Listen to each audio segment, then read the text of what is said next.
Pilipinas at magandang hapon Kuwait. At kami po ay nandidini sa mall, day off, at galing sa church, kami namamasyal. Kasama namin si Kuya Romel, gwapong-gwapo. Konti lang. At si Kuya Rix naman, gwapong-gwapo. Yan po ang mga artistahin kasama natin dito sa Kuwait, namamasyal.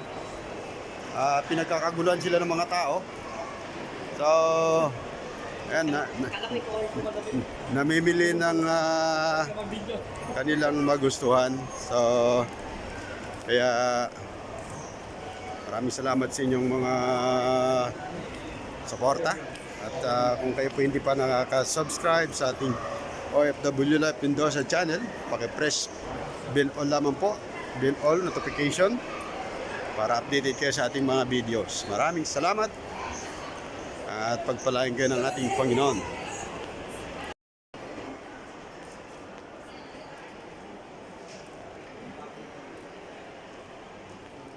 Yan po, meron na silang namili na men's service. Dito ba sa ano? Meron nga akong yung sinuot ko na pabalik dito. Yung yung taxi. Taxi o colorway? Tagal ko lang binili yun.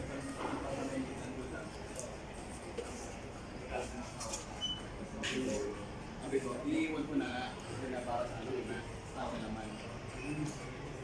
Yun po, may mga sapatos tayo dito. Mga pasalubong kung kayo uwi ng Pilipinas. Yan. Kacha din sa kanya. Mga sapatos. Hello vlogs.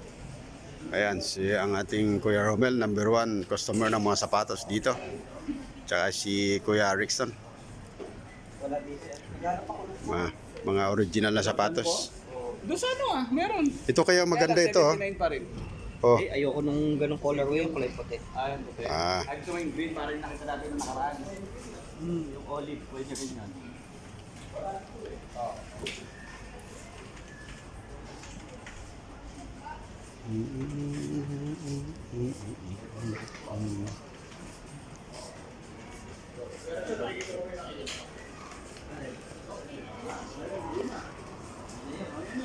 Ha?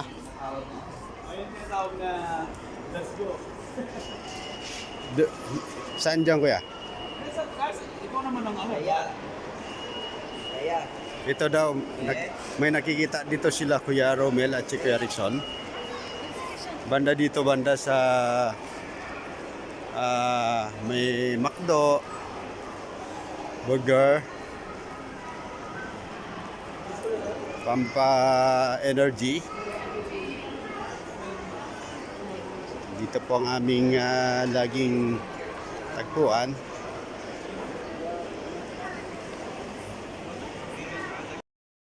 Wow!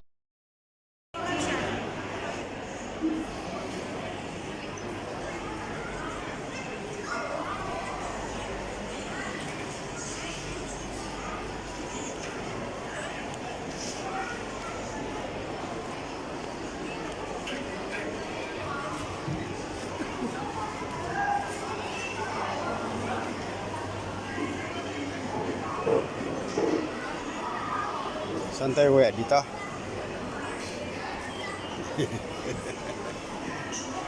Kuya? Bibili na ako ng burger. Burger. Burger? Oo. Doon, oh. Burger King? Oo. Bibili muna kami ni Kuya Rex ng burger. Cute na bata.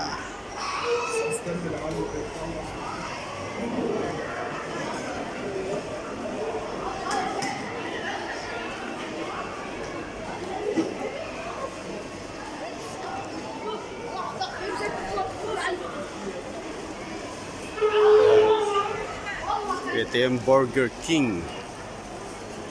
So,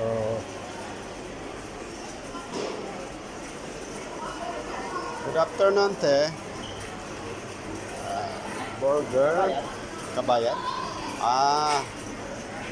Burger. Anong gusto niyo kaya? Chicken? Chicken or Walang kuya, yung Ah. mushroom Swiss. mushroom Swiss? Yung mushroom Swiss daw. Mushroom Swiss. Ganon din siguro kay Romel, no? Ay, chicken yung kay Kuya Romel. Saan yung mushroom Swiss diyan, Kuya? Ayun. Ayun, mushroom Swiss. Mushroom Swiss. At saka mushroom Swiss and then chicken. Double hopper. 0.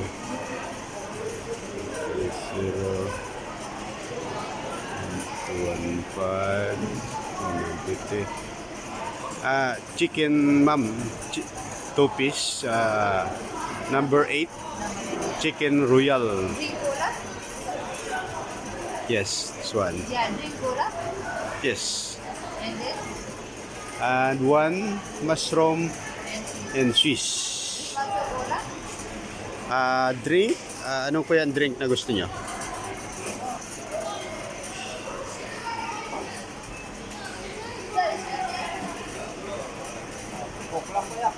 Coke. One Coke and two water. One What? cola, two water. Yes.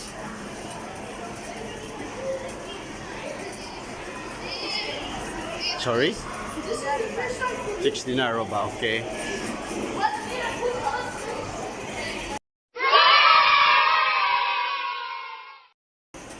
Ang burger po dito ay yan po. Praise Kings, Flame Grilled Burgers, Crispy and Chicken Meals. At meron din dito sa corner ang pinaka-signature nila. At yan, since 1954. Meron din ditong McDo. Ayan, may McDo. Oh. KFC. Pizza Hut. Ayan. At merong Subway. At meron ding Filipino restaurant. Bahay Kubo. Shrimpy meron din. Ayan, Shrimpy.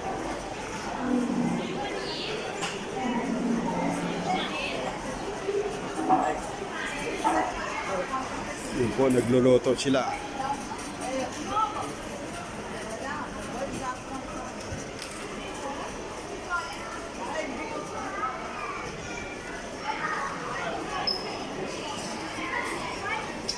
Yun, ito na.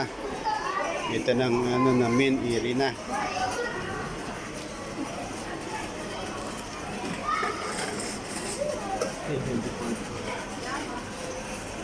So, yan ang Burger King.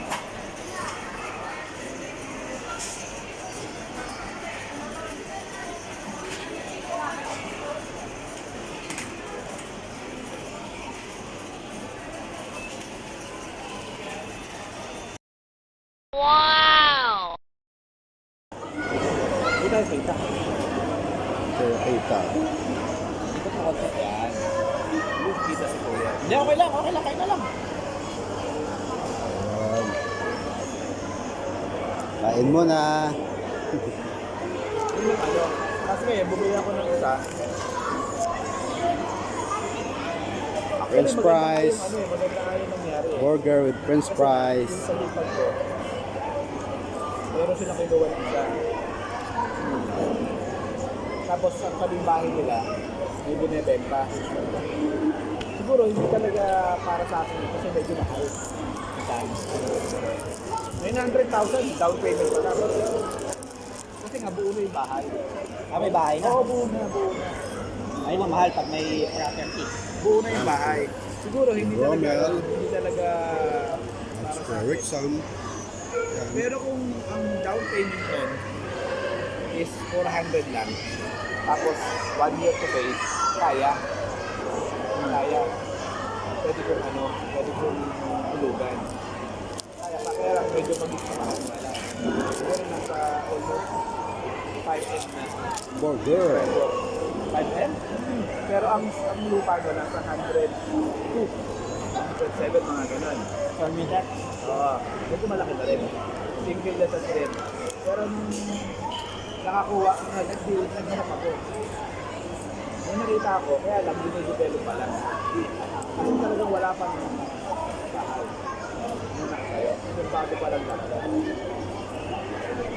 300 BP, down payment 300 lang. Tapos, nasa 3 million lang ang project. 3.2. Pero ang kagandahan nun, ang lupa, 124 square meter. Tapos nasa nasa Portland lang. Oo. Okay. Kasi una, binibigyan niya sa akin 107, 102. Sabi ko, akala ko ba 112? Sabi niya siya, hindi, nagkamali lang ako. Well, hindi mo ba ako pwedeng bigyan ng medyo malaki rin? Naghanap siya. Tapos Portland lang, sabi binigyan niya sa akin.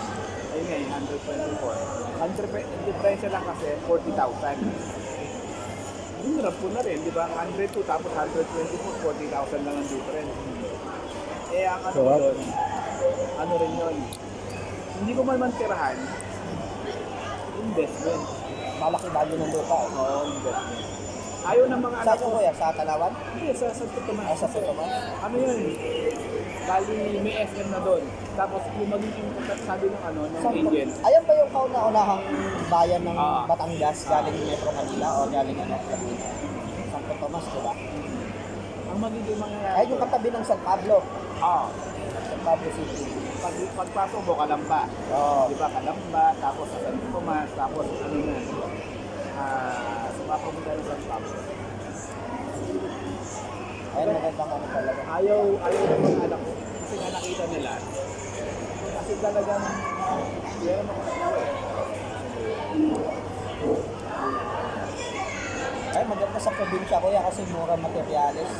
Mura din labor. Hindi mahal ang materialis pag sa probinsya kuya.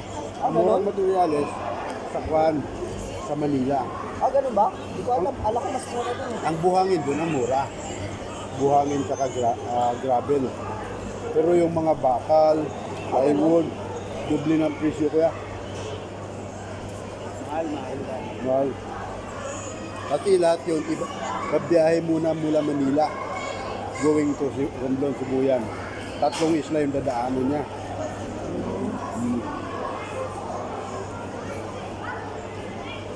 Dahil sa biyahe. Yung hollow block, pag andun ako, kahit ako lang gumawa ng hollow block, okay na eh.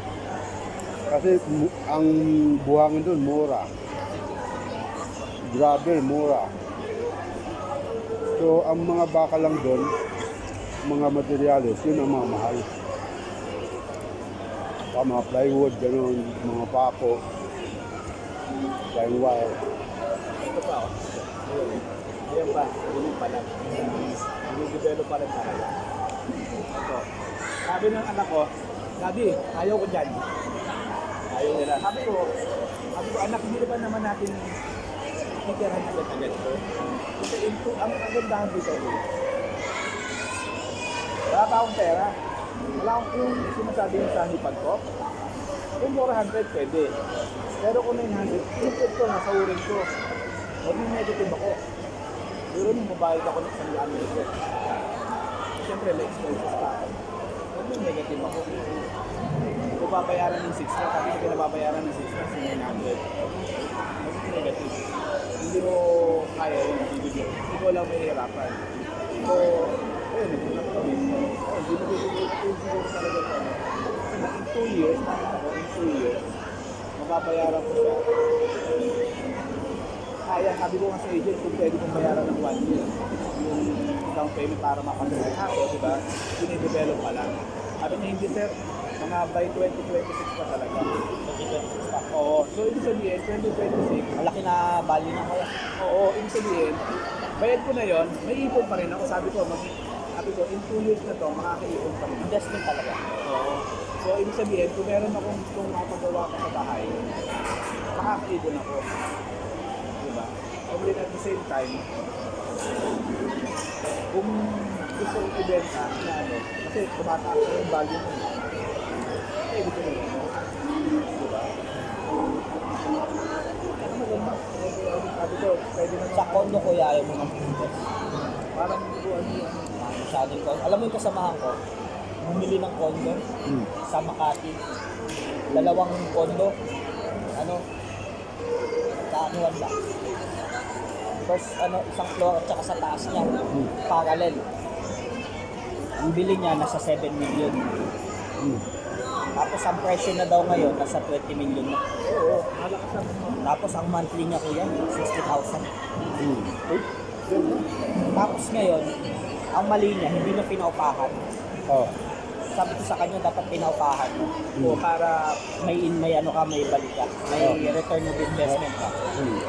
Ang ginawa niya kasi, di ba 2 condo, daanuan. Parang ginawa niyang yung may hagdanan, kataas. Kasi nga, balak na nga kasi ipa-refurnish para maging semi-furnish siya. Tapos tsaka niya papaupakan. Inano ngayon siya, kinapos niya siya ng budget. Binibenta niya ngayon sa akin. Kahit. meron ka ba kakilala mo sa bumili ng ano? Nag-agent din ako dito eh. Kondo? Oo. Pag meron kang sabihin sa akin. Ang kondo ngayon sa Manila, kuya, Hindi, kahit sabi ko sa'yo, nagsulputan na lahat ng dami kondo. Darating ang araw, magmumura yan. Wala ka. Sobrang dami ng kondo ngayon. As in, sobrang... Kasi ang pa rin talaga, magandang investment pa rin talaga, lupa eh. Kasi ang kondo, 50 years, 60 years, nila yan eh. I-condemn nila yung building eh. Diba? 50 years old na building, 60 years old na building. I-condemn yan. Hindi, walang building na tumatagal ng ganun kano. Kaya, lugi ka dyan. Lugi ka. Iba pa rin ang lupa. Tsaka tenant ka pa rin dyan, kuya, sa kondo. Isipin mo sa kondo dati may kondo ko. Sinuko. Di ba? May kondo ko. Isipin mo, bawal mag-ingay. Bawal yung hayop. Bawal yung yung gas. Yung gasol. Puro electric doon. Bawal yung may mga maaamoy na na niluluto. SMDC yun Ang dami ang higit. Sabi ko sa misis ko, wala natin.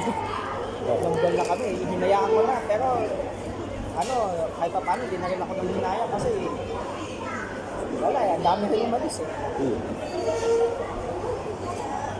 Talagang gandang pa rin talaga lupa. Lupa pa rin magandang investment.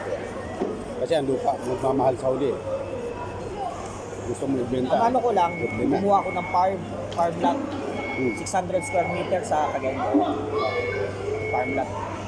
Tapos, ayun, magtanda ko, nalang siguro ako. Ang pangalan sa anak. At least, pagtanda mo ko yan, meron kang libangan. Sa inyo medyo, basta province, medyo mura ko. Hindi rin ko yan. Sa Cagayan de Oro City mismo, ako parang Metro Manila na. Pero yung lugar namin doon medyo Medyo tulad ng presyo sa Manila, di ba? Sabagay. Pero parang na rin, parang gano'n na, almost na kalapit na.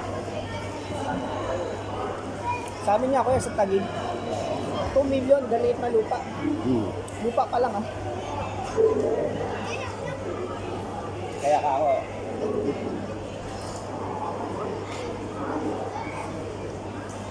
Ang lupa kasi may kasiguruhan kasi may titulo eh. Sa'yo talaga. Pag kondo nga after 50 years yung ngayon, wala na. 60 years. Ang condo ba, napakahirap doon. Wala kang parking. Bibili ko lang sarili ng parking. alam mo kuya, presyo ng parking sa mga high class condo, 1 million. 1 million? Oo, ilang square meter lang yan Parking parking area lang. Grabe naman. Ang maganda sa condo kuya, yung paupahan mo. Kagaya nung Asur, narinig ko na yung Asur sa Bikutan. Busog ka. Yan, si Kuya Rexon. Maraming kwento patungkol sa kondo. Sa Asur, yung sa Bikutan kuya, yung ang ganda nung ano nila eh. Dinadayo yun dahil sa ano nila amenities, yung swimming pool. Kasi parang dagat eh. May mga buha.